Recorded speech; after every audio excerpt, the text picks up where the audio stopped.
2-2.5 वर्षांपूर्वी एक युद्धतत्ववेत्ता होऊन गेला चीनी, sun Tzu नावाचा, किल 10 अँड फ्रायटन 10,000.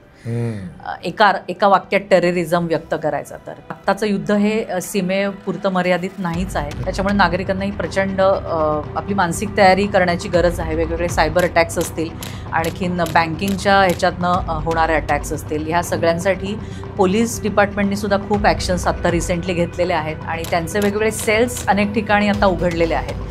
तर त्यांचे नंबरसुद्धा आपल्या घरात असणं खूप गरजेचं आहे.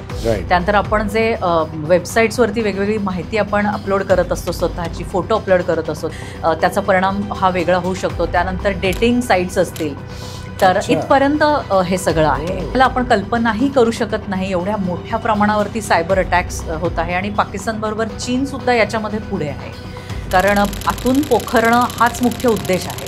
कारण सीमेवरती आपण कधीही जिंकू शकत नाही हे पाकिस्तानला माहिती आहे.